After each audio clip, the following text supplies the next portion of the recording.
Good evening, everyone. I, Janet Veracruz, President of the Duncanville ISD Board of Trustees, call this meeting of the Duncanville Independent School District to order. Let the record show that a quorum of the Board of Trustees is present, that the meeting has been duly called, and that notice of this meeting has been posted in accordance with the Texas Open Meetings Act, Texas Government Code Chapter 551. We will now move to opening ceremonies. Please bow your heads for a word of prayer. Thank you. Heavenly Father, we thank you for the opportunity to gather together in the service of our schools, students, families, and community. Grant wisdom, discernment, and unity to each member of this board as we make decisions that impact the lives and futures of those we serve. Guide our discussions with respect, integrity, and a shared commitment to what is best for our students. As the school year has ended, we lift up our students, teachers, administrators, and staff to you during this summer break. God bless our students with opportunities for growth, learning, rest, and joyful experiences with family and friends. Refresh and renew our teachers and staff after the dedicated service throughout the school year. May your protection be upon every family in our district, and may our schools continue to be places where knowledge, character, and hope flourish. We ask these blessings in your holy name. Amen. We thank you. I will now move to the Texas flag, the pledge and the Texas flag.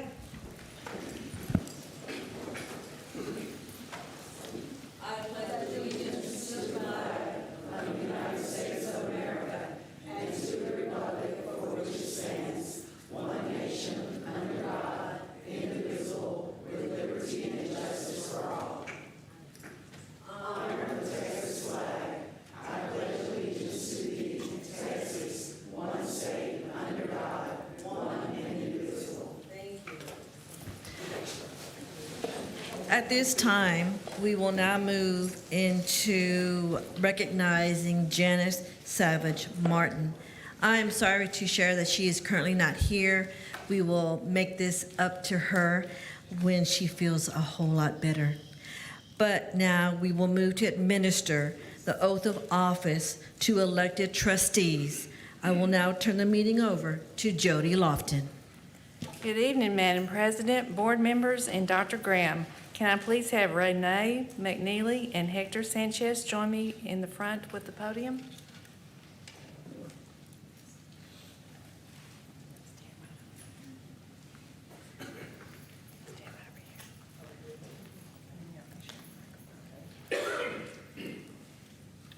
Okay, if you would please raise your right hand and repeat after me. I state your name. I, Renee McNeely, I, Hector Sanchez, Do solemnly swear do solemnly swear that I will faithfully execute the duties that I will faithfully execute the duties of the Office of Board of Trustees, of the Office of Board of Trustees, Place please. Place 5 or 6 Place 6 5. of Duncanville ISD of the State of Texas, of Duncanville ISD of the State of Texas, and will to the best of my abilities preserve, and to the best of my abilities will preserve, protect, and defend protect, and defend the Constitution the Constitution and the laws of the United States and the laws of the United States and of this state, and of this state, so help me God. so help me God. Congratulations.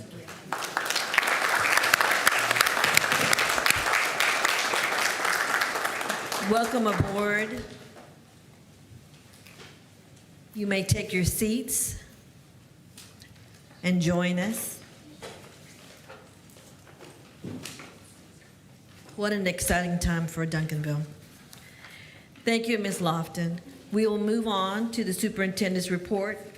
Dr. Graham, Chief of Staff, will be given the superintendent's report in Dr. Gorey's absence.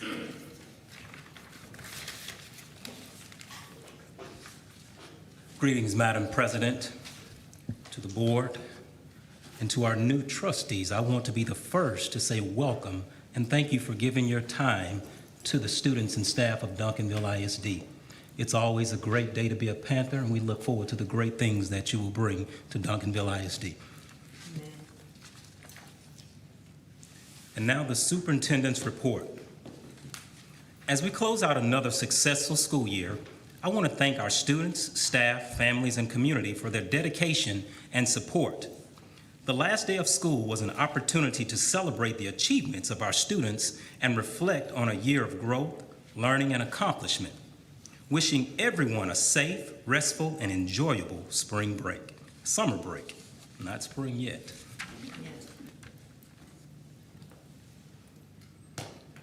The class of 2026 graduation. Congratulations to the Duncanville High School class of 2026. We proudly celebrate over 978 graduates as they cross the stage at Globe Life Field on June 2nd and embark on the next chapter of their journey. Through hard work, determination, perseverance, this remarkable class earned more than $18 million in institutional and local scholarships. Way to go, Panthers. And finally, the Summer of Champions. Summer of Champions is officially underway.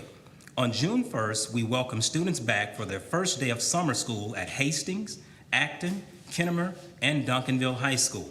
Classrooms were filled with learning, focus, and excitement as our students kicked off the summer of growth and achievement. And that ends our superintendent report. Thank you, Dr. Graham. Thank you, Dr. Graham. We will now move to the recognitions. I will turn the meeting over to Ms. Avila. Good evening, Madam President, Board of Trustees, and Dr. Graham. Each month, we are proud to share the incredible generosity of our community and the ongoing support that they show for Duncanville ISD. Please take a look at the screens as I read the donations for this month. For Panther Pantry, we have Chris Conley for $511.22. For Duncanville ISD, we have Southwest Dallas area retired school employees for $75. And also for Duncanville ISD, we have Holy Spirit Catholic Parish Outreach for $270. The total year-to-date for the 25-26 school year is $60,524.58. Thank you so much to all of our donations. We truly appreciate you. Wow, that's amazing. Thank you so much, Mrs. Avila. I will now turn the meeting over to Mrs. Brown-Wynn for personnel introductions. We have one quick Oh, special I'm so donation sorry. announcement. You are Well, so then. good. You are so good. We are excited to welcome Atmos Energy and, of course, the Duncanville ISD Education Foundation. If y'all could please join me at the podium. Very excited. Thank you. So at this time, I would like to invite Atmos Energy Representative Naira McNeely and Duncanville ISD Education Foundation Administrative Director Vicki Smith to the podium for a special check presentation. And Dr. Mike. Atmos Energy is making a meaningful investment in our students and schools through a generous $13,000 donation to Duncanville ISD Education Foundation. This contribution will fund a new book vending machine at Hyman Elementary, provide additional books for both Hyman and Acton's elementary book vending machine, and support our upcoming back-to-school event on July 25th in partnership with Ron Holland and the City of Duncanville. At this time, I'd like to invite Naira to the podium to share a few remarks. Good evening. I am Naira McNeely with Atmos Energy, and I want to take this time to say hello and to thank you for allowing us to have a partnership and an impact on the students in Duncanville ISD. We hope that this book vending machine and the books inside will spark a lifelong learning and love for reading and just encourage the students to be all that they can be. So on behalf of Atmos Energy, we present to you this check for $13,000 So for the book vending wonderful. machine and for the books. Thank you. Beautiful. I will just like to say that I saw the vending machine at Acton, and the kids are just thrilled to have that there. My granddaughter saw the machine, and she wanted to know how to put money in it. But it doesn't take money, it takes tokens. So it's a token machine. So it's a reward system, I believe. Am I saying that correctly? Yes. So What a great contribution, and I thank you. Yes, and Board of Trustees, if you could please stand in your place so we can capture a quick group photo.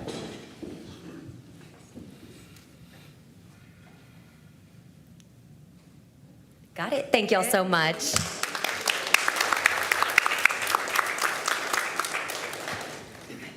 Ms. Avila, is that it? Are we good? Yes, we are all good. Okay, Thank well, you. Thank you so much. That was wonderful. I will now turn the meeting to Mrs. Brown-Wynn for personnel introductions. Good evening, Board President Vera Cruz, Board of Trustees, and Dr. Graham. I am going to ask Brian Parra to join me at the podium.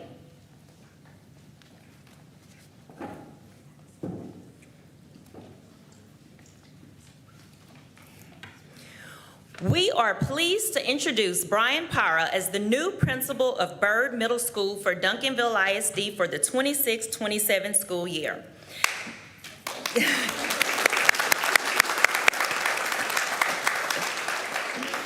Mr. Parra brings 12 years of experience in education, including service as a teacher, assistant principal, and principal resident at the elementary, middle school, and high school levels. Throughout his career, he has demonstrated a strong commitment to instructional leadership, student achievement, and building positive learning environments that support both students and staff.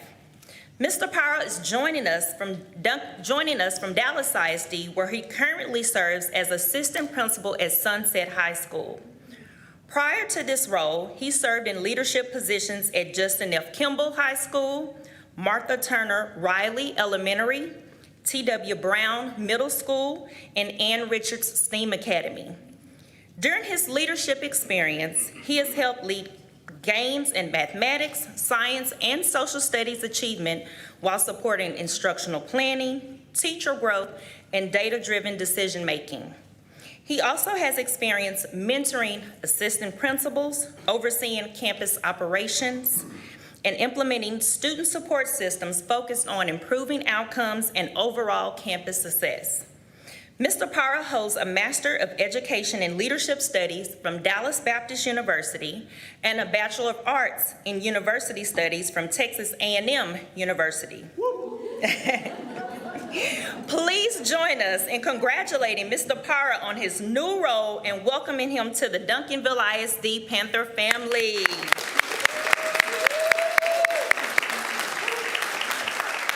And I also believe he has some family members and friends tonight, so if you would just please stand if you came to celebrate Mr. Parra on tonight.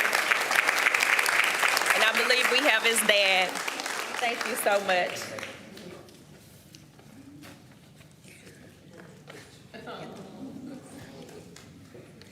I'm going to ask Ms. Shiva Peters to join me at the podium.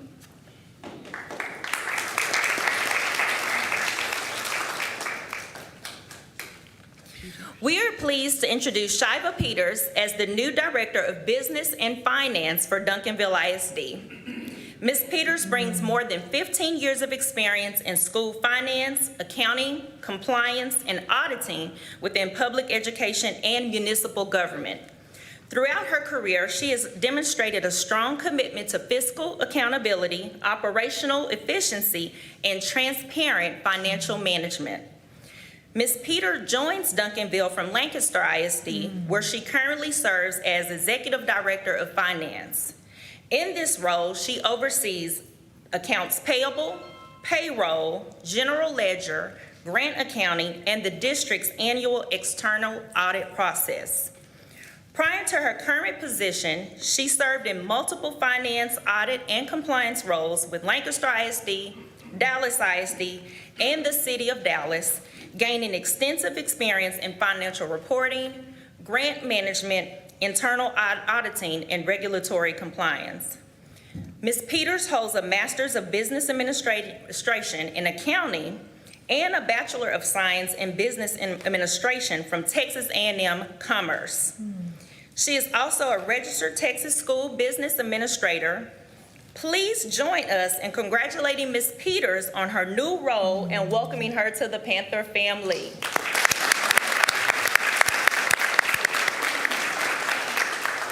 And I'm also going to ask her family members and friends to please stand if you came out to celebrate Ms. Peters. Thank you. Thank you. How wonderful. Ms. Chaparra, Ms. Peters, thank you so much and welcome to the family. Now we'll move on to, do we have any board members who have announcements or acknowledgements?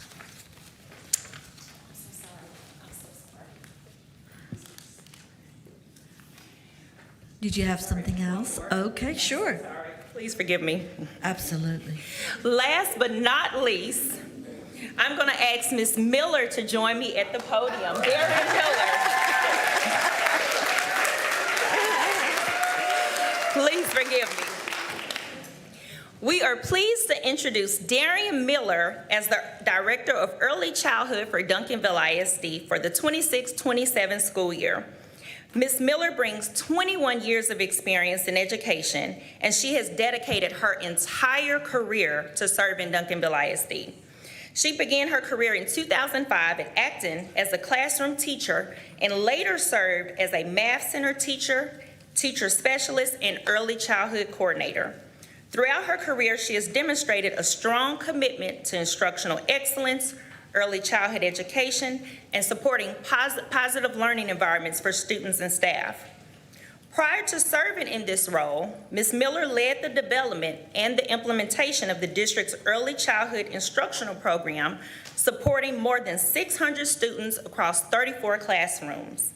In this role, she oversaw curriculum development, assessment systems, professional learning, and instructional coaching while collaborating with campus leaders to strengthen instructional practices and student outcomes. She also played a key role in the planning and development of Smith Early Learning Academy to support high-quality learning experiences for our young learners. Ms. Miller holds a Master of Education in Educational Administration from the University of North Texas and a Bachelor of Science in Interdisciplinary Studies from the University of Texas at Arlington. Please join us in congratulating Ms. Miller on her role. And if she has friends and family members, would you please stand?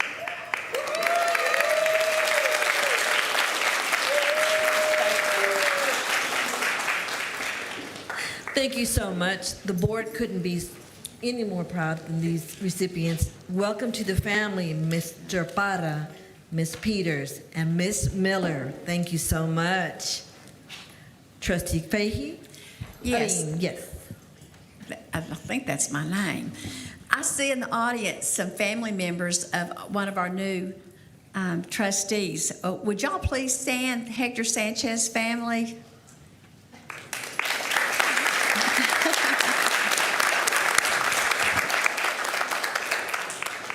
Thank you. Okay, we will now move to conduct a public hearing to allow public participation in the discussion of the proposed budget of the 2026-2027 fiscal year for the general funds, Child Nutrition Fund, and Debt Service Fund. Presenter, Shauna Pumphrey.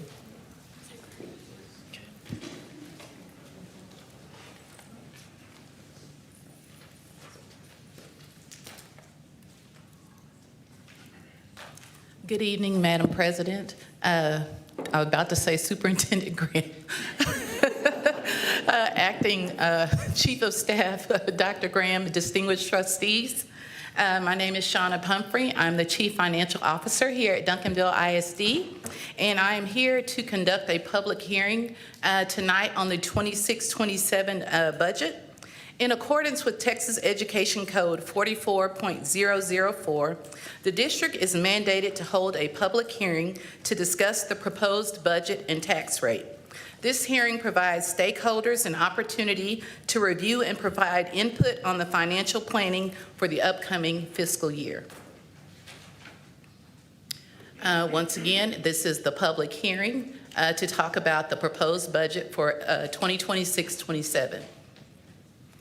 All along, as we've been conducting several board workshops throughout the last couple of months, this is kind of a culmination of all of that as we present it to the public.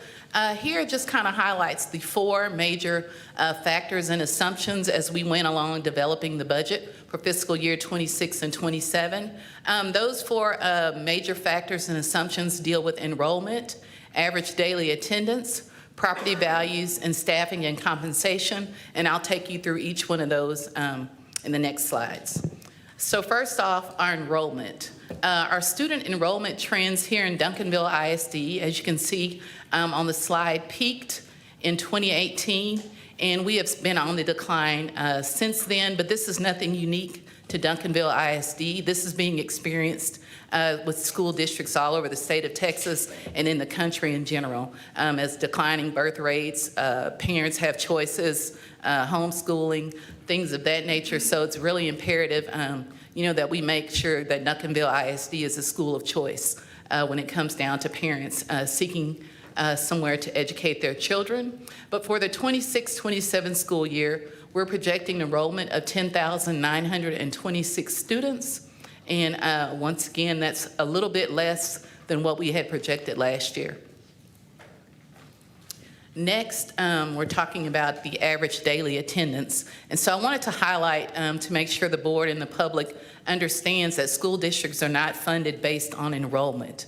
It's based on average daily attendance, and that is the kids that show up to school each day. So even though we're projecting enrollment of 10,926 students, we're expecting around 91.37% attendance, average daily attendance. And so that would be equivalent to funding for 9,983 students. And so we continue to work as a district to improve the attendance rate with various programs and working with our families to see what's, maybe a barrier to children attending school each day. But I did want to make sure the public and the board were reminded that it is based on average daily attendance and not enrollment.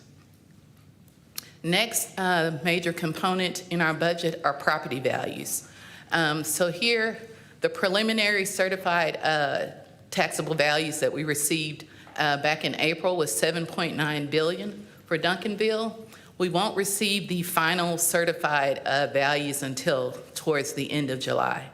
So once that information is received, and so just so you understand, we're adopting a budget tonight, or attempting to adopt a budget tonight before we have the full complete tax information, which is normal because our fiscal year ends June 30th. We don't get that information until later. So we'll come back to the board once that information is provided and do a public hearing for the tax rate and adopt that in September.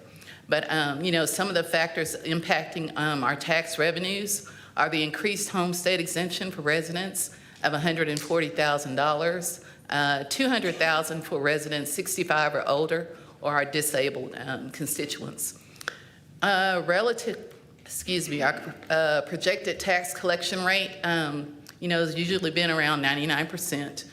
We are pretty successful in collecting our tax revenue. We utilize Linebarger to also assist with that.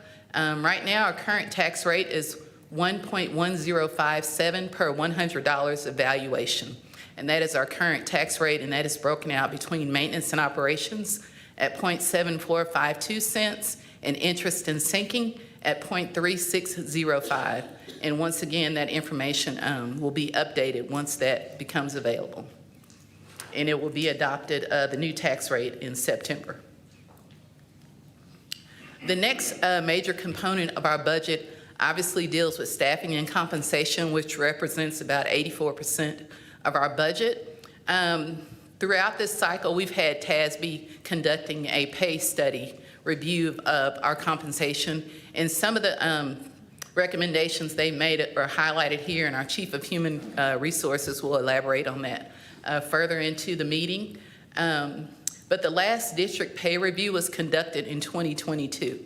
So since then, we have not had any formal, market rate analysis. So they came in and done that. They evaluated our compensation structures. They looked to align us with current market conditions and workforce demands. They updated our minimum midpoint and maximum salary ranges, and just working with us to make sure we remain competitive and equitable in our compensation for staff.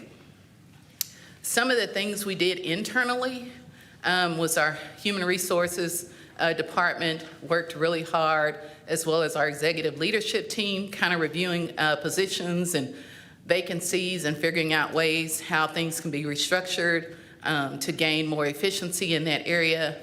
They were able to reduce some positions here and there, that are listed here, and basically generated approximately $2 million in savings to offset us, so we'd be able to offer compensation increases for staff and help to balance that out.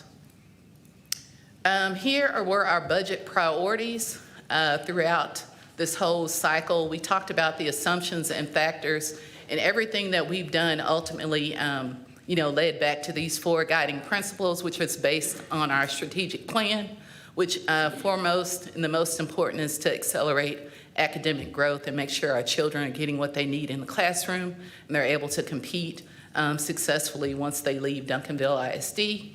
The second was to invest in strategic talent. Like I said, making sure we're able to recruit and retain the best and brightest teachers and staff to put before our students. Thirdly is to ensure student-centered operations, which means maintaining a safe environment, our equipment is working, our schools are comfortable and safe. And last but not least is protecting long-term sustainability. So basically a balancing act to make sure to accomplish these things and making sure we're keeping Duncanville ISD in a position to be sustainable as we face, declining enrollment and all the other factors that are impacting education today. Here are some of the budget highlights in the budget for this year. As we talked about the staff review that TASB conducted. So in our budget, we're investing $3.4 million in employee compensation, and that consists of market and equity adjustments, making sure our principals and auxiliary staff, received adequate pay, competitive in the market. It's going to assist us with retention and recruiting efforts. We're continuing our investment in instructional resources, all the tools and different things we need to make sure we're working really hard to get certified teachers and things in front of our students. We're also investing in safety and security with enhanced monitoring systems, putting in funding for new police vehicles, and making sure we have armed security, at our campuses. So those were some of the investments there. In operations, we have also invested in updating some of our equipment there, making sure we have things in place to do repairs and maintenance as needed on our facilities, and also kind of hedging for some of the increased utility costs and fuel costs that we're experiencing. So here's the summation of the proposed budget for our general operating child nutrition and debt service funds. The general operating fund, we're proposing, it is a deficit budget of 11.3, in which it was $18 million last year. So we've done a lot of work in trying to be more realistic in our budget and propose, something that we think is attainable and mirrors what the district is actually operating in. On our child nutrition fund, we're proposing a slight deficit there. I do expect us to break even, but because we have a couple of purchases that we expected to happen this year and they won't be delivered until July, so I put a slight deficit there, but in actuality, I'm expecting that we would break even just from savings in other areas. I do not predict or expect a large deficit in child nutrition fund. On the debt service fund, as I mentioned earlier, that's really tied to our tax rate and property values. So that's just a balanced budget right now. The board has approved for some refunding of existing debt that will take place in August prior to us coming back for the hearing to set the tax rate. And so at that time, if we need to adjust the budget for debt service, we'll do it at that time. But right now, it's just a balanced budget with revenues equaling the amount to pay off any debt payments, since that is the only thing that the debt service fund can be utilized for, is to pay down debt. So here is, once again, those budgets that were on the previous slide. It's just broken down by function as required by the Texas Education Agency.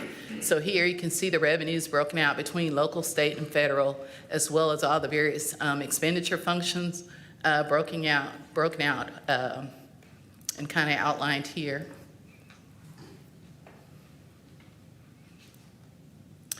So once again, as we talked about being fiscally responsible, I just wanted to highlight the board and the public in regards to the fund balance for the district.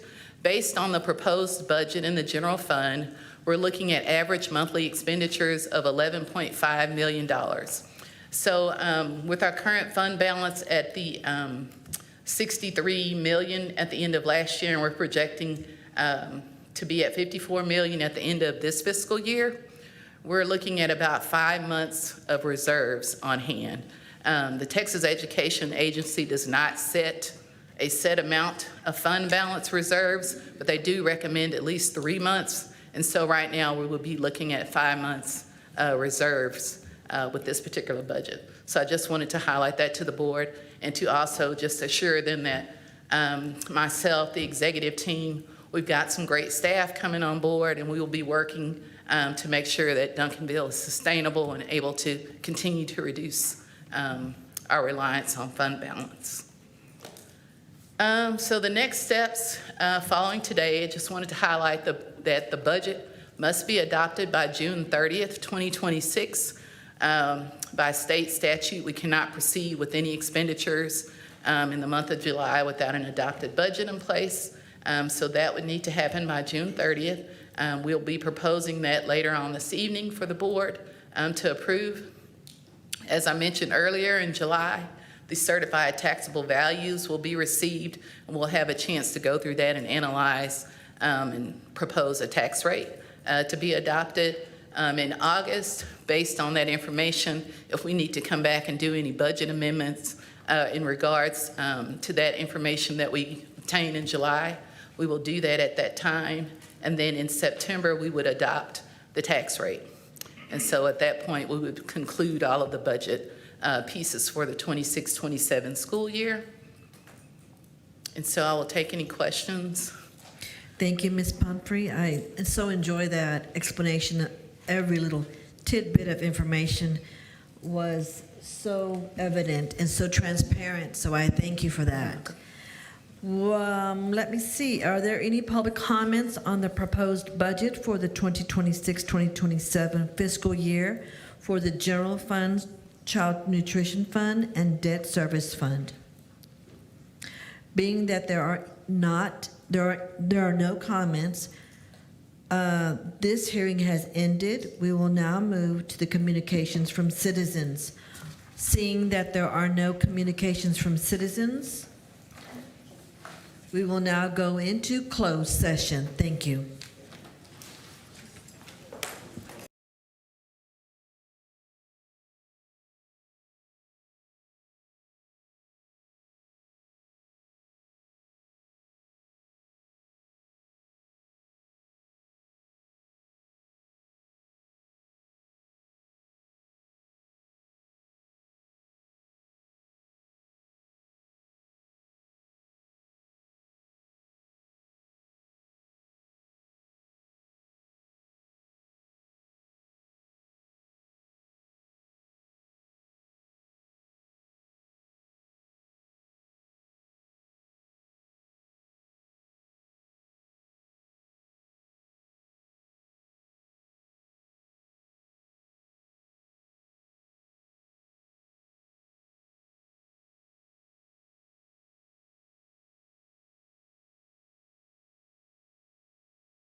Good evening. Now we are back from closed session. We will continue with our agenda items. We will now move to take action on items from closed session. Do I have a motion to approve the superintendent's recommendation that we hire and issue a one-year contract to Brianna Estrada for the position of Director of Partnerships and Engagement? Are there any questions or comments or discussions? Being none, please cast your vote. Motion passed, 7-0. Thank you. Do I have a motion to approve the superintendent's recommendation that we hire and issue a one-year contract to Christina Johnson for the position of Principal of Acton Elementary School? So moved. Thank you. Are there any questions or comments or discussion? Being no questions or discussions, please cast your vote. Motion passed, 7-0. Thank you. We will now move to consent agenda. Do I have a motion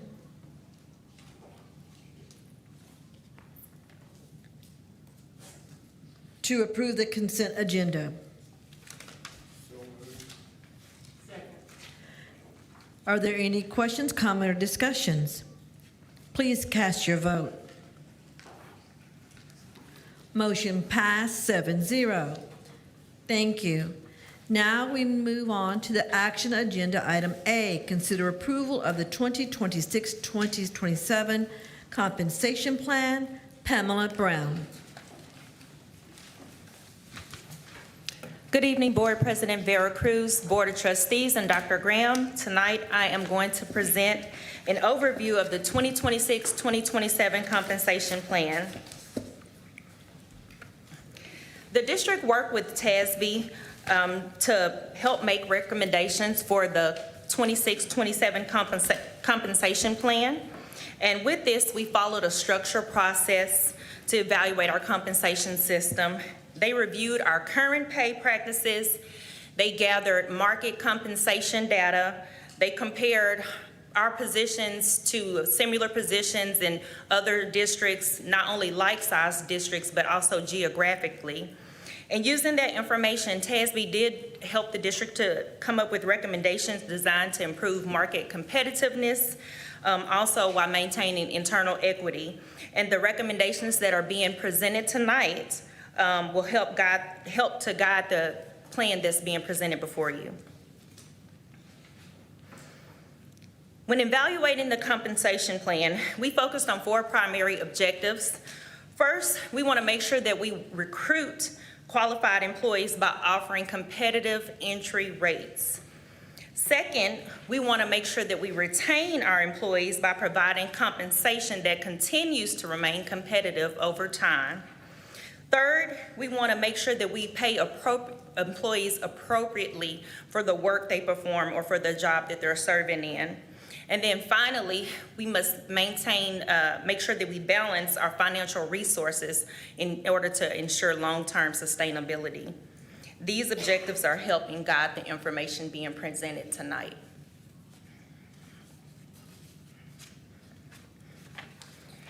One of the primary goals of this compensation plan is to ensure that Duncanville ISD remains competitive in attracting and retaining high-quality employees. First, we must continue to maintain competitive teacher pay. Teachers have multiple employment options across the Dallas-Fort Worth region, and competitive compensation is essential to recruiting and retaining effective educators in our classrooms. Second, competition for employees extends beyond teachers. School districts throughout DFW are competing for the same talent pool, including school administrators, support staff, skilled trade employees, technology staff, police officers, and other critical positions. Third, our market analysis identifies several employee groups that are currently being paid below market value. While being below market value does not automatically mean employees are underpaid, it does not indicate that our compensation levels, it does indicate that they may not be as competitive as some of our neighboring districts. And then finally, recruitment and retention challenges continue to impact several critical positions in our district. Competitive compensation is one of the most valuable tools that can help us to attract highly qualified candidates for various roles and to reduce vacancies. The recommendations included in this plan are designed to address those challenges.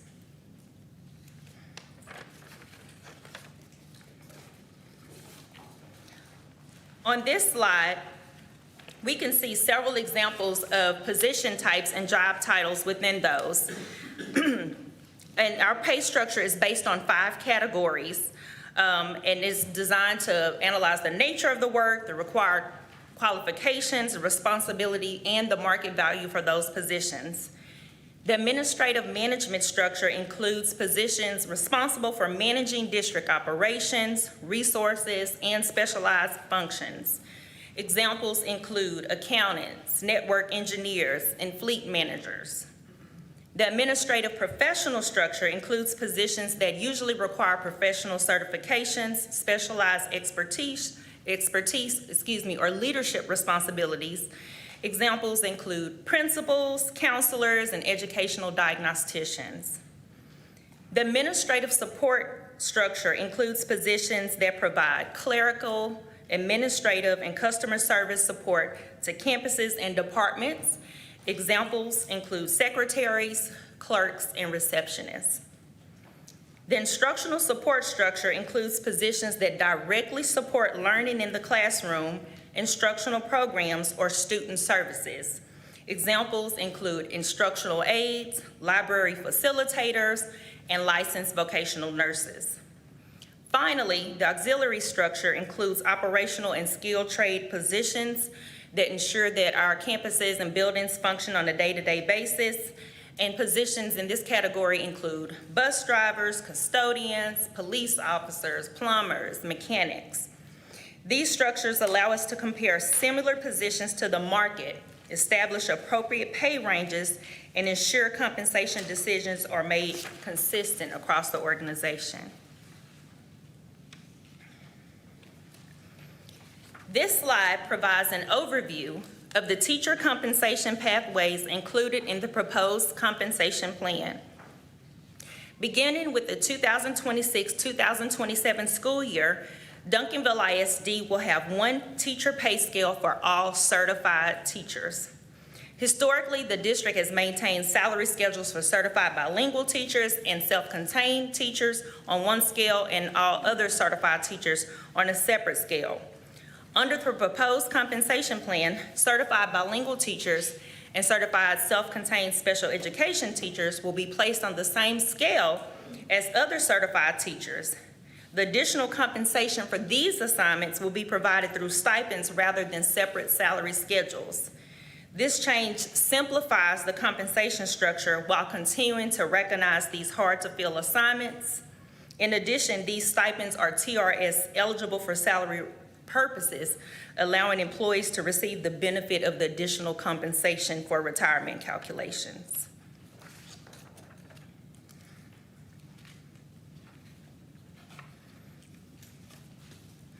For all non-teaching positions, we are establishing new minimum, midpoint, and maximum ranges for every pay grade. These updated structures better reflect current market conditions and provide a stronger foundation for compensation administration moving forward.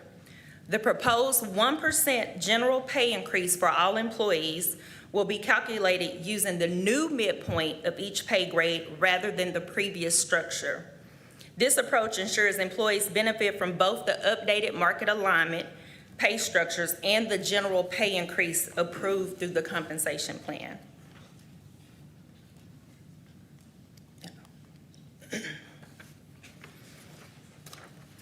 Pending board approval of the compensation plan, adjustments will be made to move employees towards a more appropriate position within the proposed pay structures across similar positions. I gave the example at a previous board meeting with our new bus driver minimum going from $22 an hour to $25 an hour. This means that all current bus drivers making less than the $25 an hour will need adjustments to move them in alignment with the new pay scale. These adjustments are intended to move employees towards a more appropriate position within the proposed structures while maintaining fairness and consistency across similar positions.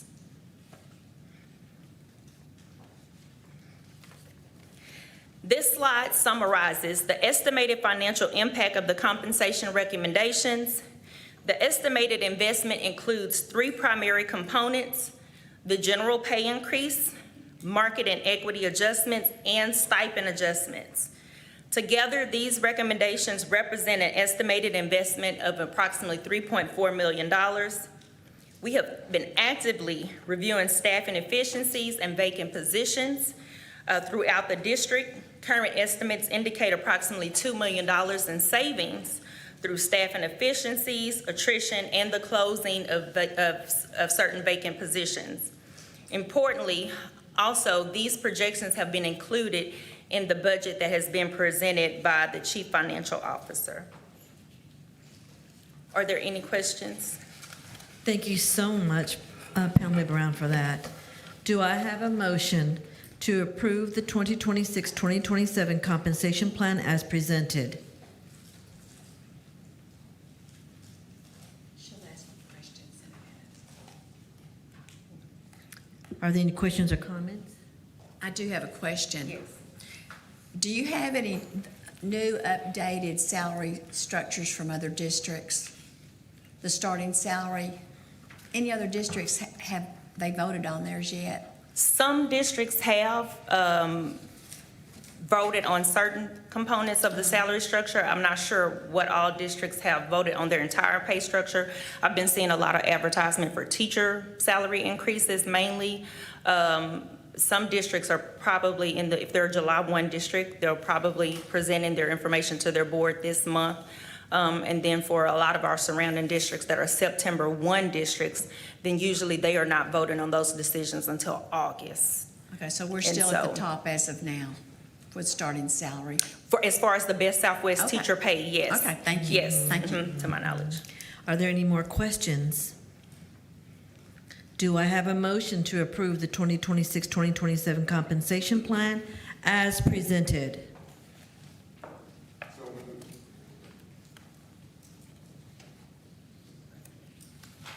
Put your mic on. Put your mic on. Second.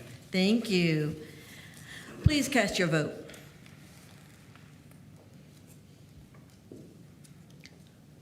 Motion passed 7-0. Thank you. We will now move to action item B, approval of 2026-2027 budget adoption. Shauna Pumphrey. Thank you.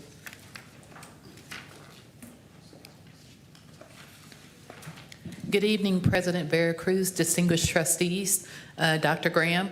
This evening, I'm bringing forth requesting that the board consider approval of the 26-27 budget. The Board of Trustees must adopt the General Fund, Child Nutrition Fund, and Debt Service Fund budgets prior to the expenditures of funds for the fiscal year 26-27. So the budget must be adopted by June 30th. So tonight, I'm asking for the board to adopt the budget as presented at the public hearing.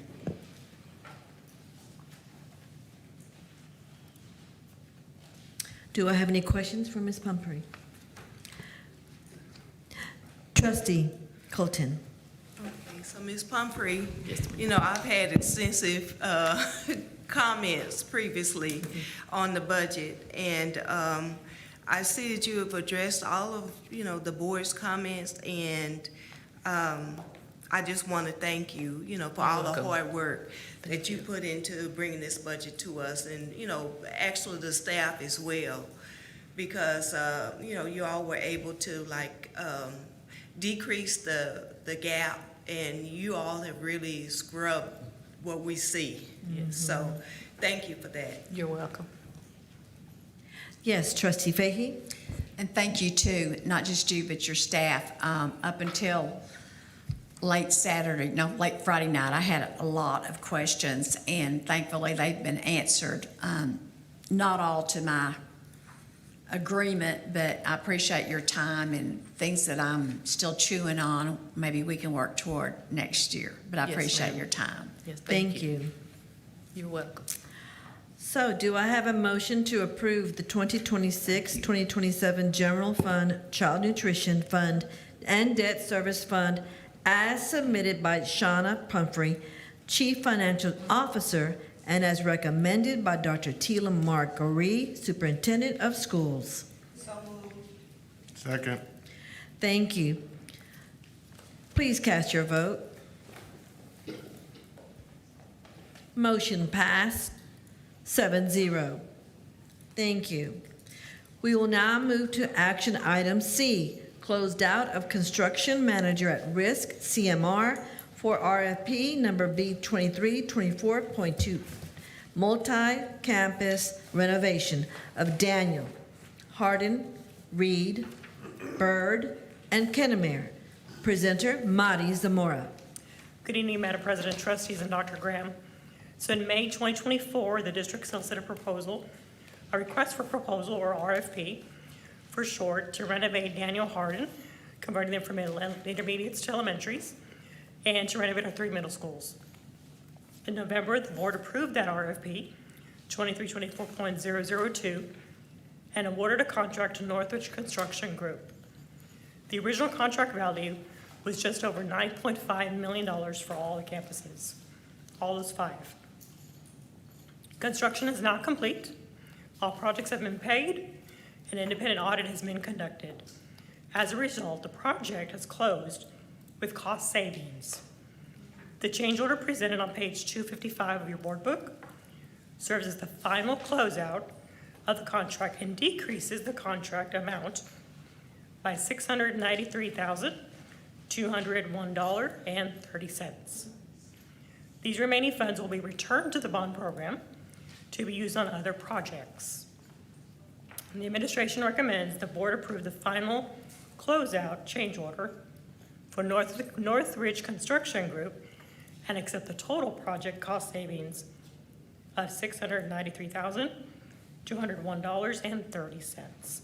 Happy to answer any questions you may have. Are there any questions? Trustee McNeely? We get to vote on a change order that saves money? Yes, I'll you be- do.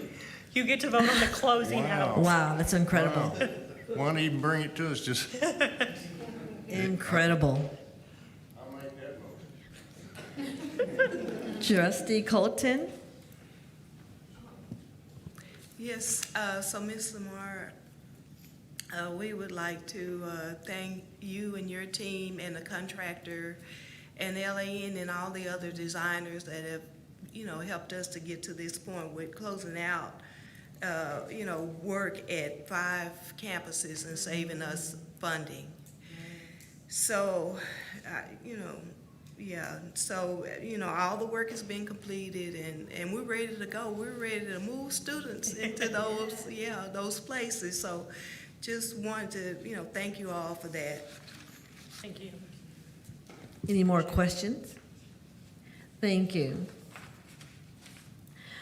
Do I have a motion to consider and take possible action to approve the closeout of the contract of Northridge Construction Group for the construction of the projects and accept the total cost savings, and I said savings, of $693,201.30?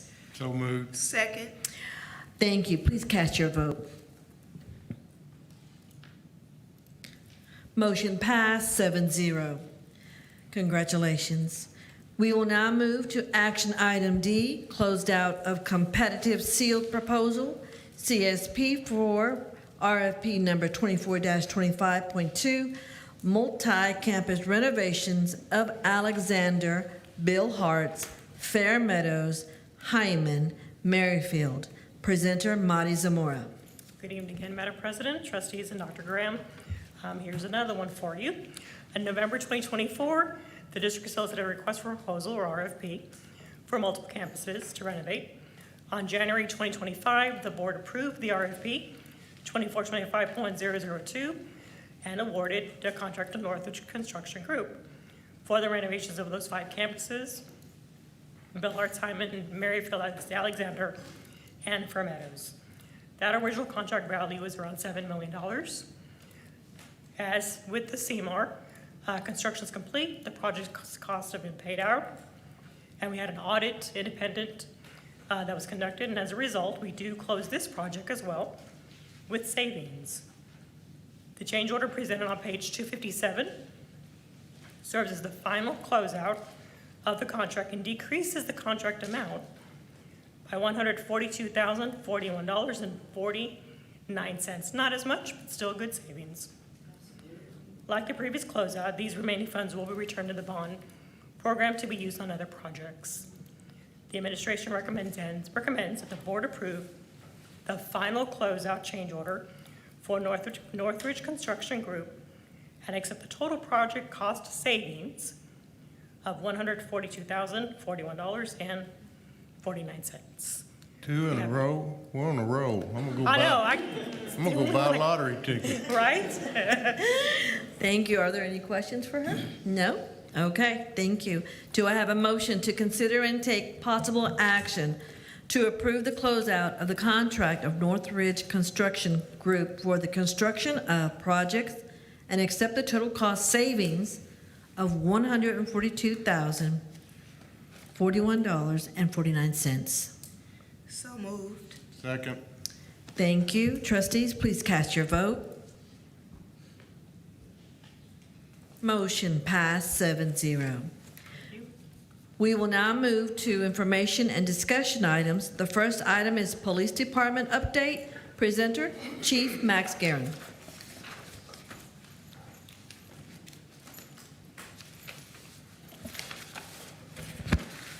Good evening, Board President Veracruz, trustees, Dr. Graham, and members of the District of Champions, and a special welcome to our newest board members.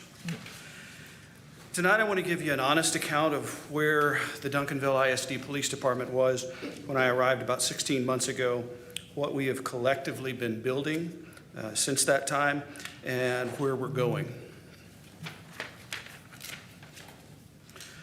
When I arrived in February of last year, this police department had something a lot of agencies struggle to find, and that was dedicated people who were rowing the boat in the same direction, all headed toward the same goal.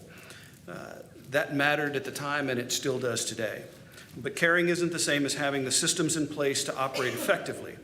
And when I took a thoughtful look at where we were, it was clear that there was significant work to do. We identified 37 distinct policy gaps and gaps in our standard operating procedures, or SOPs as we call them in the police world. In addition, our technology was inconsistent. Police and security were largely running parallel to one another rather than in real coordination. And there had been no effort toward achieving accreditation through the state, or through the Texas Police Chiefs Association. And like every school district police department in Texas right now, we were navigating an environment of rapidly evolving state mandates and growing compliance expectations. So I want to be clear that I'm not framing this as an indictment of anyone. Organizations reflect the resources and the leadership attention that they receive over time. What I'm describing is a starting point, and the reason I'm describing it this way is because that context is what makes the progress we will talk about tonight so meaningful. The first thing that I focused on was the operational foundation, because without structure, nothing else works. We restructured our dispatch operations to include a dispatch supervisor and 2 dedicated police dispatchers. And that change alone dramatically improved how we manage incidents, coordinate across all of our campuses and facilities, and support officers in the field. We deployed in-car computer systems to our patrol vehicles. We researched body-worn camera platforms, including the policies and documentation standards that make that technology meaningful. And we identified the best fit for our agency. We are currently in the process of modernizing our records and dispatch management systems as well.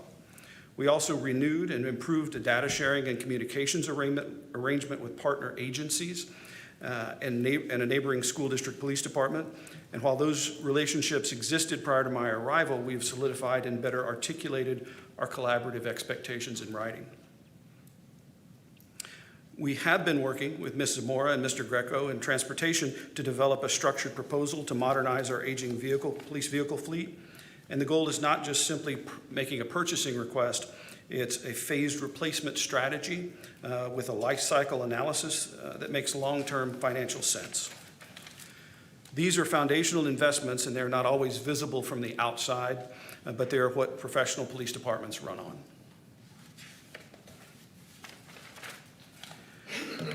The policy work this year may be some of the most consequential things that we've done from a legal and liability standpoint, and it's the work that will matter most as this department continues to grow. We've been systematically working through all 37 of those identified policy gaps, and some highlights are that we produced the department's first ever directive governing the use of force authority for our Level 2 security officers. We are currently building a formal general order and crafting the necessary training for those security personnel. That's a significant document grounded in a legal opinion from our district's legal counsel, and it's the first time our security personnel have had clear written guidance on some of the most consequential situations that they can face. We established standardized personnel policies covering professional appearance and conduct. We improved collaboration with administrators on child abuse investigations and reporting, educating principals and assistant principals on our processes and procedures, and why including us early in the investigation benefits our students. We brought the department into compliance with state racial profiling reporting requirements, including proper data collection, documentation, and analysis protocols, and that compliance was not fully in place when I arrived, but it is now. And I'm pleased to report that this department has undergone and passed 2 critical state audits this year, conducted our own safety and security audit, which was district-wide, and developed a board-approved action plan to address safety improvements. And we are actively preparing for a 3rd audit from the Texas Commission on Law Enforcement. Accreditation groundwork is now underway, and Deputy Chief White is serving as our accreditation manager. One of the things I say to my team regularly is that school safety is not exclusively a police function, it's a district-wide function. The police department is one part of a larger system, and how well that system works depends on relationships, preparation, and a shared understanding. We're fortunate to have such great partners in Dr. Nix and his staff, and a collaborative team at the high school headed by Mr. Colbert. Following the board's adoption of the National Incident Management System standard, this year we conducted 2 district-level tabletop exercises.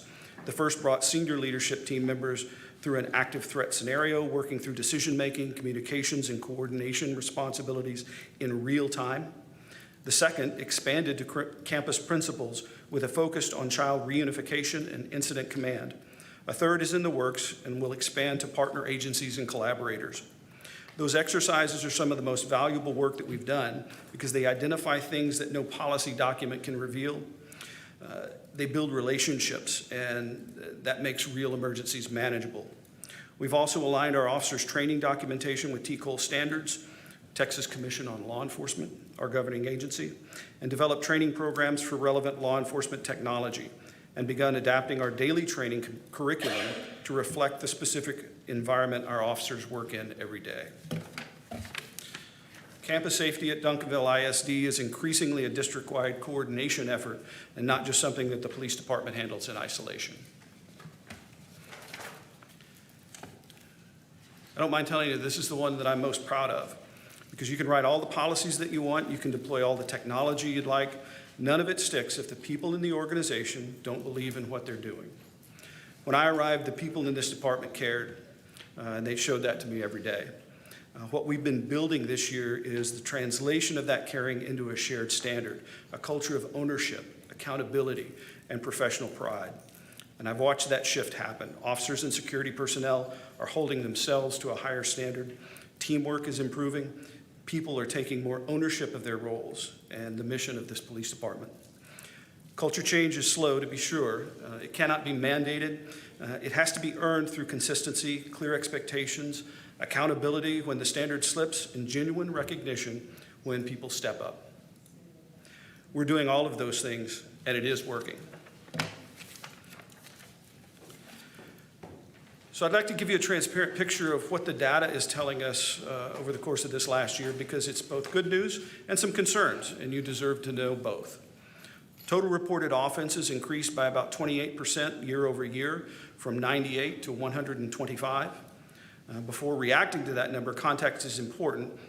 When you build a more professional police department, you document more. Better dispatch infrastructure, better officer training, and better records management means that cases that might have been handled more informally in the past, in prior years, now have a case number and a police report attached to them. A portion of that increase reflects the department functioning at a higher standard, but that's not all.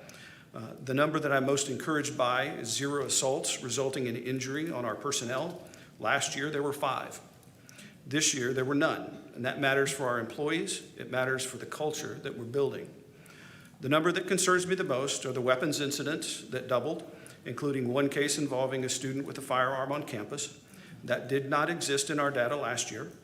We also saw a sexual offense and a voyeurism offense that were not present in prior year's data. These incidents inform how we train, how we intervene, and how we partner with campus leadership on prevention. Drug offenses remain our largest challenge at nearly half of all reported offenses, and the predominant substance is synthetic. The offenders are generally getting younger, and that's a regional public health problem as much as a law enforcement problem. Our arrest rate increased, the number may shock you, 62%, but understand that small numbers induce very large percentage change. So that number was a total of 13 arrests versus 8 in the previous year. I will say that that is because officers are being more proactive, more consistent, and more accountable, and we will continue to be. So where does the real work lie ahead of us? Staffing is our most persistent challenge. Sworn officer vacancies affect our capacity across all campuses. And this is a statewide problem in school-based law enforcement, not unique to us. We have done the analytical work, a geographic compensation benchmarking study against Dallas County agencies, and a multi-year staffing plan across multiple growth scenarios. I'm very appreciative of the work that Ms. Wynn and her team did with TASB to identify the pay disparities across job functions and the proposed adjustments to increase our competitiveness in a very challenging market. Our records and dispatch management system upgrade is ongoing. It is complex work, but we are making progress and our data reporting capabilities are improving. State compliance requirements continue to evolve and we are tracking them, and we will keep pace. And looking ahead, we're going to complete the policy modernization, pursue formal accreditation, and finish the technology build-out. We'll grow the team, and we'll continue to deepen the culture that holds it all together. This police department exists for one reason, and that's to protect the students and staff at Duncanville ISD. The foundation we built this year is what that protection is all about. So again, I thank you for your time and attention, and I'm happy to address or answer any questions that you may have. Are there any questions for Chief Guerin? Trustee Fahey? Thank you. Are most of the offenses at the high school, or are they strung out with middle school, or do we have any elementary? Where are our biggest problems? Great question. Our most consistent customer, as it were, is the high school. But as you go down, we still have a number of challenges with the middle schools as well. I will tell you that the weapons violation occurred at the middle school. Both of them? Well, there was the one involving the gun. It was at the middle school. The knives that were located, one was on a school bus and one was found underneath a lunch table. It was a pocket knife in those instances. I will say that our Evolve system that we've invested in does a fantastic job. It's the consistency and the fidelity of the processes that make the difference. So if we maintain that fidelity and everyone comes in and gets screened, it works very well. If we deviate from policy, if we don't hold ourselves to that standard of requiring everyone to come through, that's where we run into challenges. Yes, ma'am. Where and how often have we been using our sweet dogs? So we contract with an outside vendor, and they come in about once a month. I'd have to look at the exact schedule, but when they come in for the monthly visits, they'll do at least 3 campuses. So we'll do unscheduled surprise visits, and we also use them at all of our major sporting events. At our football games, we have them out, and we'll do spot checks periodically. So about once a month. All right, thank you. Thank you so much. Are there any more questions? Trustee Colton? Thank you, Chief, for your very comprehensive report. It's very impressive, you know, the progress that you and your team and staff have made over the last 16 months. So what is your current staffing level, and how many vacancies do you have? So I have 2 vacancies for police officer that I have had since the adoption of the last budget. So I've been unable to fill those. I anticipate with the salary adjustments that we'll be more likely to fill those positions, but that is a challenge. Okay, and then your security. So we have been able to be fully staffed at times with our security. We look to add the additional armed positions in the coming year and grow the department from there. I don't mind telling you, it can be a challenge with the contract and the way school districts hire personnel as the year goes through because of the division of the pay and so forth and so on. But our security supervisors, Mr. Thompson and others, have done a really comprehensive job of working to fill those vacancies when they arise. It's the team that's doing the bulk of the work. And then, and this may not be a question for you, but the drug offenses, I guess 46% of all incidents have been drug offensive, if I'm looking at that correctly. Correct. 46% of all of our incidents are drug offenses, and those range from everything from vapes that have THC to actual drug offenses. Primarily, they're vapes. I will tell you that as our technology improves and our enforcement becomes better, you can expect those numbers to increase. I think that's just the tip of the iceberg with regard to the problem that we have, and that's not just us. That's school districts across the nation. So do you know what type of education we're doing in this area? I mean, is that even feasible?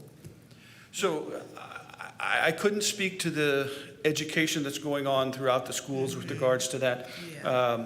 But I do know from the police side that school-based policing is doing a lot of education for officers because it is such an underground underground issue. You can buy this synthetic stuff at smoke shops, at gas stations across the city.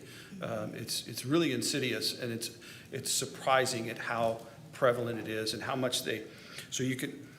I'll stay on course here. You can make a law that makes this particular drug recipe illegal, and then they can change it very subtly to where this new drug is not illegal. So you're constantly playing catch up.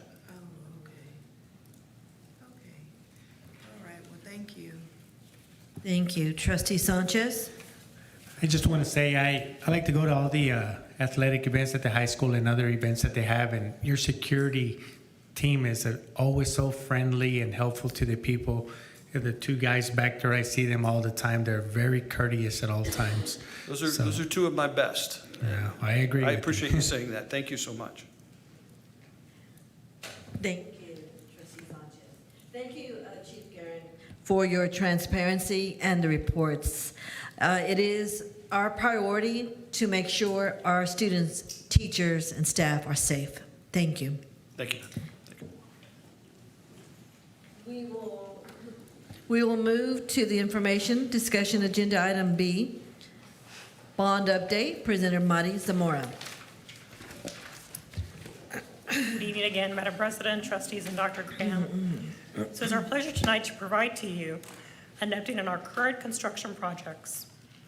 We are just weeks away from ribbon cutting, and we're so excited to bring you all that's been happening at Smith, Early Learning Academy, Central Fine Arts Academy, Vandenberg Elementary, and Duncanville High School. Elaine's gonna come up and share, but I wanna emphasize the pictures that are on the screen that you'll see tonight. They're over 10 days old. So much is happening every single day. And they'll touch a little bit about the stuff you're not gonna see, but it's been happening, like even today. Yeah, I walked the building also, just looking at it, it looks amazing. And I also want to credit LAN, them as project managers. A lot of the reasons why we have the savings is because of them.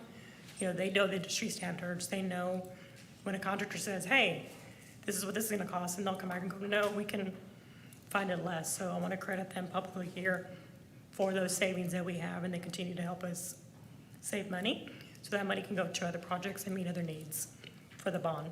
So we're gonna start tonight with, LAN is gonna share with you, they're gonna walk you through the updates, beginning with Smith Early Learning Academy.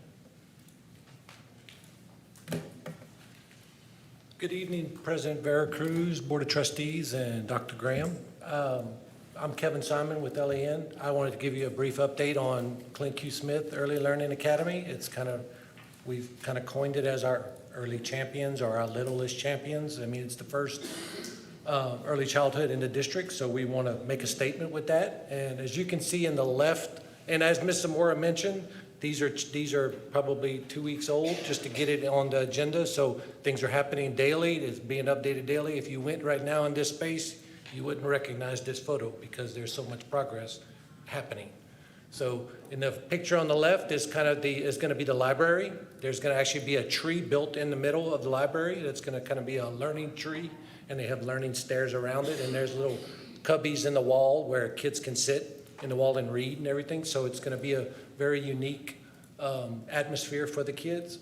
And on the right side is kind of like, once we come into the entrance, that used to be like an atrium space with skylights and everything, and so we kind of revamped that whole space. That's going to be a parent-teacher workroom right there on the right. There's going to be glass there that's going to actually be installed next week there.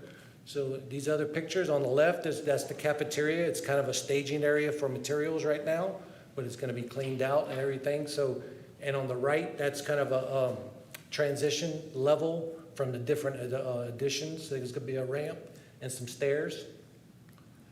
And as you can see, the hallways are taking shape. And it's on the picture on the left side of it that's where the actual library is. It's kind of an open concept library. So it's going to kind of be open to everything. Once you come in the main entrance, you're going to be able to see that big tree and kind of inviting for everybody and kind of engage the children and everything with that. And on the right behind the library is a large workroom, because this is a different teaching model than a normal elementary school. The teachers are going to fluctuate through the classes. So the kids are going to have experienced classrooms throughout they're going to be able to go through the whole school throughout the whole school year. So we had to make a teacher workroom for the teachers to have a home where they can actually do work in their break time or things like that. And as you can see, there's more kind of some rough photos, but like I said, progress is happening daily. And we're going to we kind of skipped each month for the past few months, but we're going to come to you next month with another update right before the ribbon cutting that's going to happen on all 3 of the new campuses that week after that, the last week in July. So I'll turn it over to Mr. Angel Silva. Good evening. So we have Central Elementary Fine Arts Academy. The first photo on the left, that is one of the hallway through the classrooms. So right now we are getting ready to start putting ceramic tile in those walls that you see on the right side. Already ceiling grid is going up in the hallways. The photo on the right, that is the auditorium for the Fine Arts Academy. So that area over there is already completed with drywall. They're already taking a first paint of coat, and the ceiling grid is going up. This picture over here, this is another hallway going to the, the picture on the left, that is the auditorium. So the auditorium is already completed. Like I say, it's getting ready to get the ceiling grid, lights, and the diffusers for the air conditioning system. And the picture on the right is one of the other hallways that we have, third grade, fourth grade. So all of that has been completed and is ready to start receiving ceramic tile and finishes on the floor.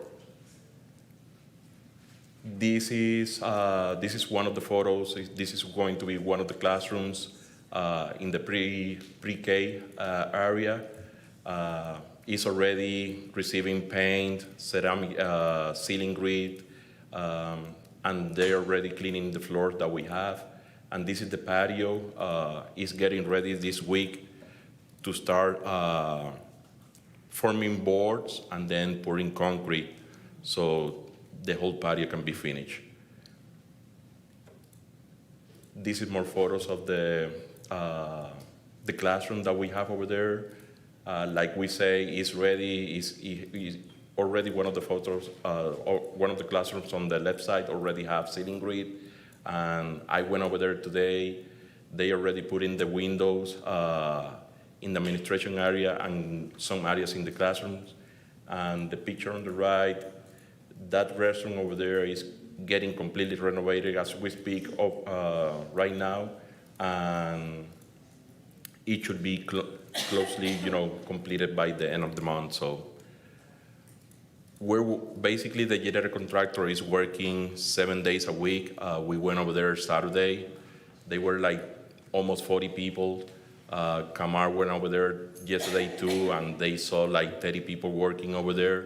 So every day that we go to one of the campus that we're working on it, every day we're seeing different progress. So like Mari says, every time that we go over there, you see something different every day. So we are getting ready for those ribbon cutting in July. So basically we should be wrapping up at least Central by July 10, and then new furniture will be bringing in by the end of July before the ribbon cutting. So I am the project manager of Brandenburg. So this picture is like 2 weeks ago. I went over there Saturday. That classroom that you see on the left side is almost complete. They already have the floor, already have the ceiling grid, ceiling tile. So it's like 100% complete. The picture on the right, that is the hallway. Already they took all the floor protection that you see on the photo over there. Ceramic tile had been completed and all the ceiling tile has been put in. Right now they're working, installing fire alarm devices on the ceiling grid. So that project should be completed by the end of June. So these are more pictures of the Brandenburg renovation. So the photo on the left is another classroom, and this is one of the other hallways that we have in Brandenburg. More pictures of the hallway. So these are the new glass that we're installing in one of the classrooms over there, and this is one of the hallway getting to the classrooms. So you can see ceramic tiles over there, but during this weekend, 100% of the ceramic tile has been installed, getting grout. The BCT already has been installing all of the hallways, and the LVT that goes into the classroom has been completed. So now we have the Duncanville High School that will be Kamar.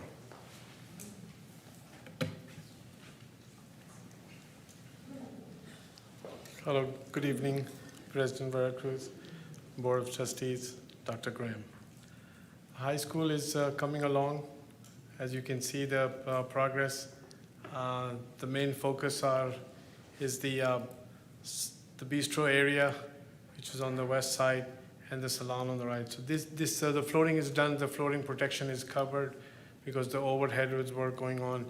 Today I went there and the whole kitchen area is full of equipment. So all the equipment came in and they're setting it up, and we hope to get everything started in the next 2 weeks. This is the area for the classroom area in the other section, and the right one is the cosmetology. Now the ceilings are already installed today. They're putting the baffles. The floor is already installed. The furniture and equipment for that is coming next week. This is another view of the kitchen area. On the right, that's the pizza oven. The tile is already installed. This is the another view of the cosmetology. They have a nice view for the at the front and on the side. The right photograph is the curtain wall, the main entrance, which is pretty much complete as of right now. The J is my other partner. Hello, President Veracruz, Board of Trustees, and Dr. Graham. The interior renovations of Area J at the high school continue to progress. Once completed, this area will accommodate the freshman students that were housed in the portables, which are currently in the process of being demolished. Phase 1 of Area J has been completed, and the furniture and teacher items have been moved into their respective spaces. So here on the left side, you can see one of the finished classrooms, pending some ceiling grids and grills, but it is a finished classroom, and I believe in the previous picture, we moved in back their furniture. The demolition of Phase 2 will be completed this week as well. Following demolition, framing and MEP roofing work will follow as we work towards our school opening. These pictures here are of the previous culinary spaces that are currently in the process of being demolished.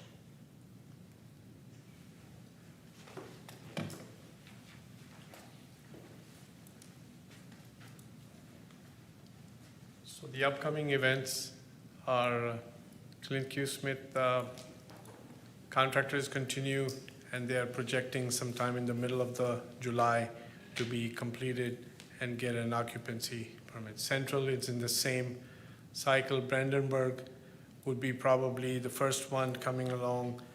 They're a little bit ahead. Duncanville High School will be in the same as the mid-July, trying to finish up and get the occupancy from the city. The fire marshal has already started the high school. The entire high school is getting a new fire alarm system, so they're doing partial approval on the high school fire alarm. Operation Roof Complex is getting started sometime end of this month. Maryfield is also, contractors on board. They're getting mobilized and getting started. Resource Center is in design. We'll just talk, we'll do that. At the high school, there's two things that we missed. The portable complex is finally getting demolished, and they've taken that. They're going to start taking the portables out of the campus starting next week. Wow. Two at a time, starting from the east side. So we are finally, and then we'll restore the parking lot.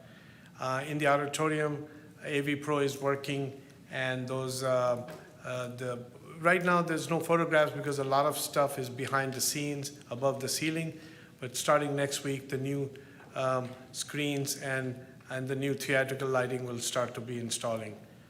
Mechanical, we did some of the, about 5 buildings, we put new mechanical units. So they're complete. And the same 5 buildings, we're doing the roofing starts next week. So next month. So it's a very complex project at the high school going in multiple phases to do that. So these are our program. Any questions? Any questions?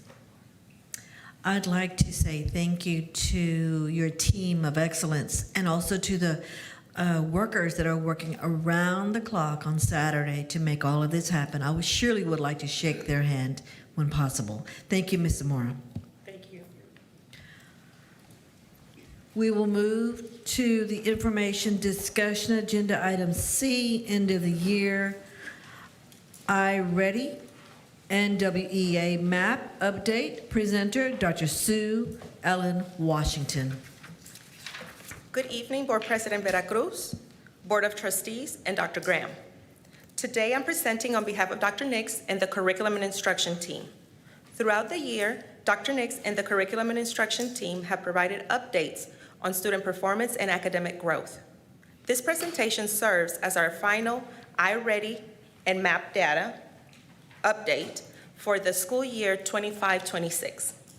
Our goal tonight is to share not only student outcomes, but also how we are using these assessments as growth measures to inform instruction interventions, and future planning. Before reviewing the data, I want to briefly explain the purpose of iReady. iReady is a diagnostic assessment used in kinder through 8th grade in reading and math. More importantly, it is the growth measure. It helps us understand where students begin the year and how much they progress throughout the year, and whether they are on track to meet grade level expectations. One important feature of iReady is that every administration, beginning of the year, middle of the year, and end of the year, assesses students on end of year grade level standards. This allows us to measure not only current performance, but also how much progress students are making towards mastering these skills, the skills they are expected to know by the end of the school year. These assessments support instructional decision by helping teachers identify strengths, learning gaps, and opportunities for interventions. You'll hear me reference Tier 1 instruction throughout the presentation. Tier 1 instruction simply means the high-quality grade-level instruction every student receives in the classroom every day. It is our strong first teach that provides all students access to grade-level standards and learning experiences. When students are not successful after receiving strong Tier 1 instruction, we then provide interventions, which are additional targeted supports designed to help students master skills they have not yet learned. With that context in mind, this next slide shows what the growth looked like at the district level. Since iReady measures students against end-of-year grade level standards, these results help us to see whether more students are moving closer to or reaching those expectations over time. We will begin by looking at our end-of-year comparison from last year to end-of-year comparison to this year. All graphs presented will highlight those students who are on grade level and above. We saw growth in all 3 areas that were measured. Spanish reading increased from 54% to 76%. Reading increased from 37% to 41%, and math increased from 41% to 44%. These gains suggest that our continued focus on foundational literacy, instructional alignment, and intervention support is moving students' outcome in the right direction, and we are closing gaps from year to year. This slide highlights growth within our current school year. Spanish reading increased by 37% points. And I want you to note that red means beginning of the year and blue means end of the year. Reading increased by 22 percentage points, and math increased by 31 percentage points. This is important because it demonstrates growth over time, not simply end-of-year performance. While we celebrate where students ended the year, we are equally interested in how much they grew throughout the year. This slide provides a grade-level view of the reading growth throughout the school year 25-26. Every grade level demonstrated growth from the beginning of the year to end of the year, with the strongest gains occurring in kinder, first, and second grade. These results are encouraging because they align directly with the district's early literacy plan, which was developed and implemented by the curriculum and instruction team this year. Early literacy refers to the foundational reading skills students develop in the primary grades, including phonemic awareness, phonics, vocabulary, fluency, and comprehension. These skills serve as the building blocks for future academic success. By intentionally focusing on these foundational skills in the earliest grades, we are working to prevent learning gaps from developing and widening over time. The growth we are seeing in our primary grades suggests that these efforts are already having a positive impact on student achievement and are helping establish a stronger foundation for future learning. We see similar trends in math. Every grade level showed growth. Kinder, first, and second grade demonstrated particularly strong gains. Early numeracy refers to the foundational math concepts students develop in the primary grades, including number sense, counting, operations, and mathematical reasoning. Just as early literacy creates a foundation for reading success, early numeracy creates a foundation for future math achievement. One trend we are monitoring closely is the growth begins to slow down as students move into middle grades. While students continue to improve, the gains are not as substantial as those seen in elementary schools. This reinforces the need for stronger intervention structures and additional instructional support in middle school. That concludes our report on iReady, and now we move on to MAP. MAP stands for Measures of Academic Progress. Math is another growth measure used in 5th and 8th grade science and all core contents at the high school. While iReady helps identify students' learning needs, MAP helps us measure academic growth over time and compare progress against national norms. Like iReady, MAP allows us to evaluate whether students are making sufficient growth throughout the year and where additional supports may be needed. This slide illustrates how iReady and MAP complement one another and provide a more complete picture of student achievement and growth. Both assessments serve as growth measures and help us monitor student progress throughout the year, inform instructional decisions, and provide data used within the Teacher Incentive Allotment, or TIA. While the assessments work together, they are not redundant because they serve different purposes and assess different grade levels and content areas. iReady is administered in reading and math for students kinder through 8th grade, while MAP allows us to measure growth in areas not assessed by iReady, including 5th and 8th grade science, as well as all core content areas at the high school level, including reading, biology, Algebra 1, and Algebra 2. Together, these assessments ensure that we have meaningful growth data across grade levels and content areas, allowing us to better monitor student progress and make informed decisions about instruction and interventions. As we look at the following slides, I want to continue to highlight growth, but remind you that the purpose of these assessments is not simply to report scores. The purpose is to identify where students are growing, where gaps remain, and how we adjust instruction and interventions to better meet the needs of our students. When comparing end-of-year MAP performance from last year to this year, we see gains across all measured areas. Algebra 2 showed the strongest growth, increasing from 33% to 71%. Reading increased from 36% to 45%. Algebra 1 increased from 35% to 44%.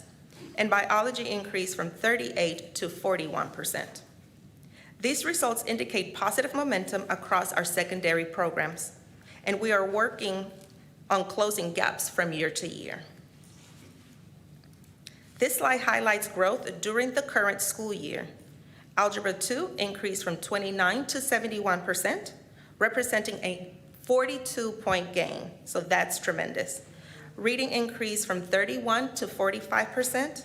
Algebra 1 increased from 28% to 44%. Biology increased from 28% to 41%. The growth in Algebra 2 is particularly noteworthy and reflects strong instructional practices and student engagement. In reading, all grade levels demonstrated growth. 10th grade showed the largest increase, followed closely by 9th grade. These results suggest that literacy supports and instructional efforts at the secondary level are having a positive impact. In math, we saw growth across most grade levels and courses. Algebra 2 in 10th grade and Algebra 1 demonstrated particularly strong gains. While 12th grade showed a decline, this area will be examined more closely as we refine our intervention systems and supports. In biology, all grade levels measured demonstrated growth. 9th grade showed the largest increase, with students moving from 17% to 50% at grade level and above. These gains indicate that students are responding positively to stronger instructional supports and targeted interventions. Several factors contributed to the growth we are highlighting tonight. First, departments worked collaboratively to ensure interventions were aligned to classroom instruction. Second, the district implemented and rolled out the early literacy plan, which is already showing positive impact in our foundational grades.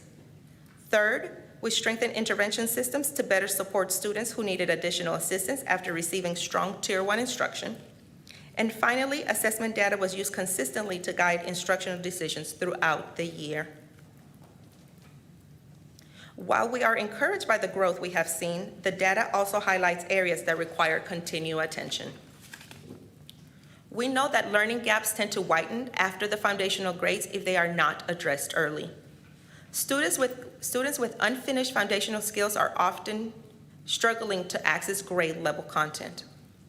We also recognize the need for stronger systems of intervention and remediation at the secondary level. Fortunately, the next slide outlines several strategic actions already underway to address these challenges. As we look ahead to the 26-27 school year, our work will focus on 4 areas that are tied to our priorities. First, continuing to strengthen Tier 1 instruction so all students receive high-quality grade level instruction.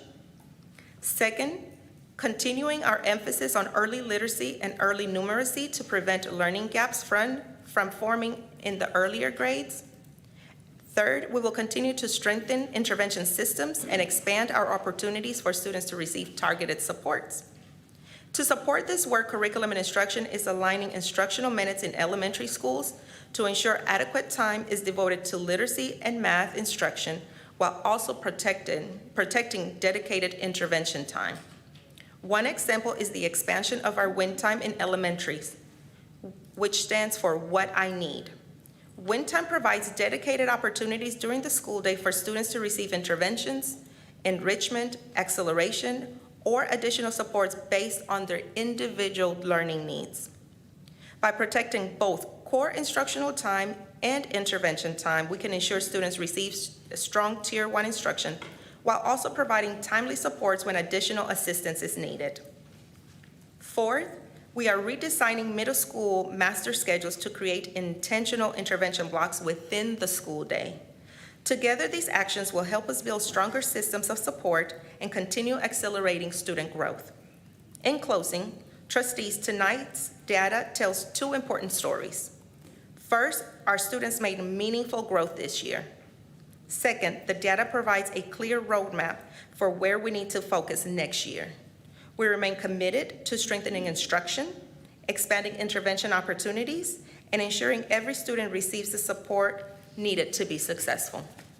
Thank you for the opportunity to provide this final iReady and MAP update on behalf of Dr. Nix and the Curriculum and Instruction team. I'm happy to answer any questions.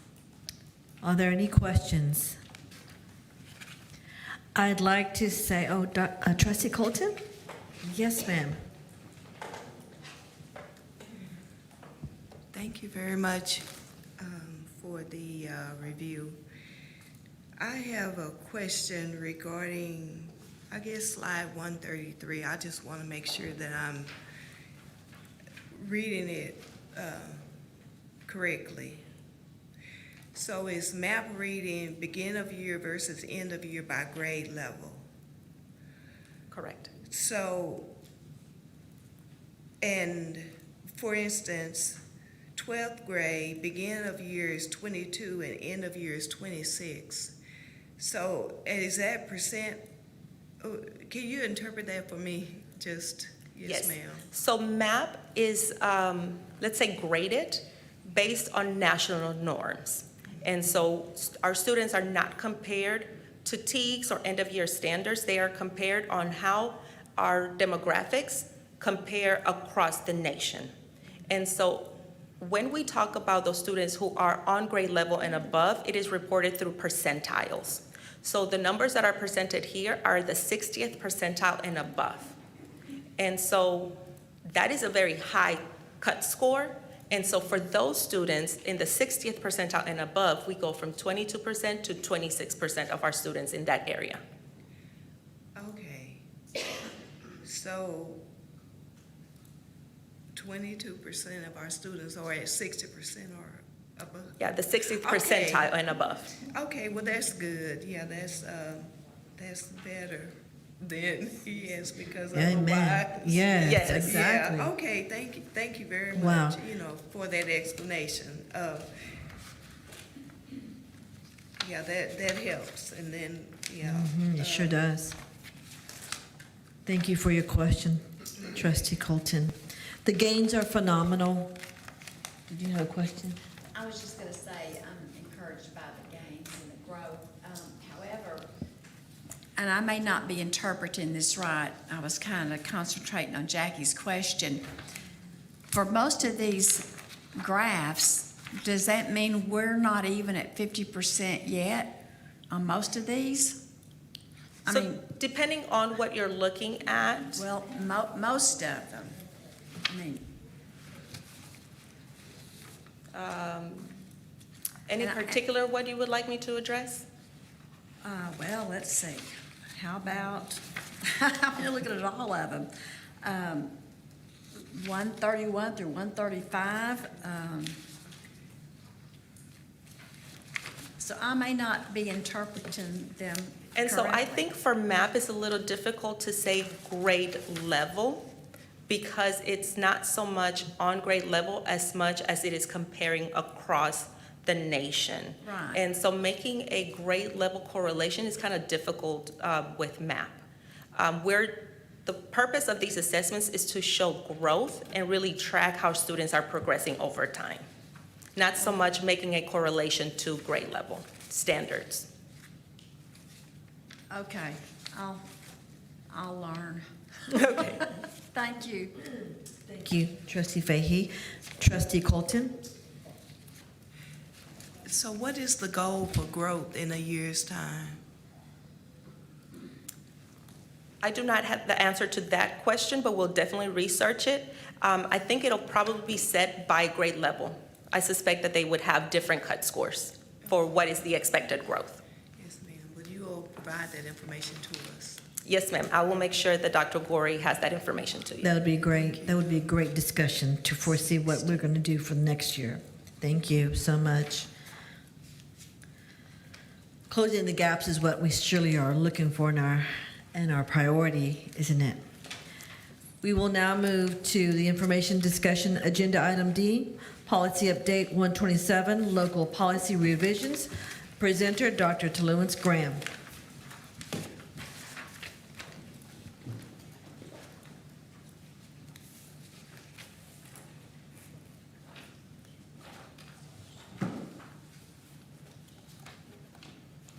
All right, good evening to President Vera Cruz, to all trustees, and to Dr. Gorey, who is sitting home right now, I'm sure watching and ready to give feedback on this board meeting tonight. Tonight, we're reviewing the TASB Localized Policy Manual Update 127, and I'll walk through each recommended local policy change, what's different, why it changed, and then ask for the board's review at the next meeting. For our new board members, a little context first. TASB, the Texas Association of School Boards, maintains our policy manual. Several times a year, they send out updates and as state laws and rules change.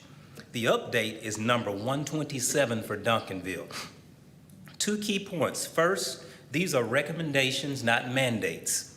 TASB drafts the model language, but the district decides on what to adopt. Second, the legal portions of the policy mirror current law and are already in effect. What the board actually votes on are the local policies where we have local discretion. And before anything reaches your agenda, a standing district committee reviews every recommended change line by line and weighs on the local impact. So by the time it's in front of you, it has been vetted. Tonight is for your review. You will vote on this in the next board meeting.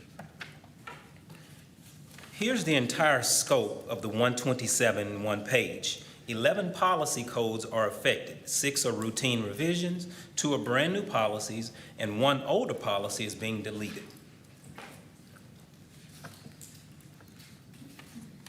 The first policy, BJCF, is the superintendent non-renewal. This policy lists lawful reasons the board could choose not to renew the superintendent's contract. 2 new reasons were added: directing instruction or programming prohibited by law, and assigning or performing DEI duties, which is diversity, equity, and inclusion duties prohibited by law. Those carry forward changes tied to Senate Bill 12 from last year's legislative session. Next is CAA financial ethics. The only change is a single cross-reference in the opening note. The pointer to our employee code of ethics now reads DHA instead of the old DH reference. None of the actual fraud prevention or financial control language has changed. CFB, inventories, no policy change here. This is only informational. Effective last July, the state raised the capitalization threshold to $10,000 to match the federal definition of equipment. Districts that are allowed to keep a lower threshold, and there is no requirement to change. If we ever want to raise ours, we would check with our auditor first, then have TASB update the policy. Next is DC employment practices. The notable change, the phrase or designee was removed from the section on posting job vacancies, so that responsibility now rests directly with the superintendent. Our standard government policy already lets the superintendent delegate duties while staying accountable to the board. So naming the designee here was redundant. Next is DH, Employee Standards of Conduct. DH is our board employee conduct policy. Weapons, electronic communications with students, harassment, the drug-free workplace, and reporting duties. In this update, the only change are two cross-references that point to the DHA legal instead of the old DH exhibit, again, because TASB renamed where the Educator's Code of Ethics lives. Next, personnel positions, DP, DPA, and DPB. This is a reorganization. The old combined policy, DP, is being deleted, but its content is not going away. It is being split into two clearer policies. DPA now holds the principal qualifications that used to live in DP, lightly updated to match TASB model principal job description. DPB is also new and covers other positions, starting with the school counselor. It reflects the innovation plan, which exempts us from the state rule requiring counselors to spend 80% of their time on counseling duties. EHBB, gifted and talented. If we use a matrix or threshold to select students, the score may no longer be weighted by race, ethnicity, sex, socioeconomic status, or disability. This is required by a change to the state administrative code governing GT identification. The rest of the program, referral, screening, placement, and appeals, is unchanged. The goal is selection rests on student ability applied the same way for every child. Next, FFF.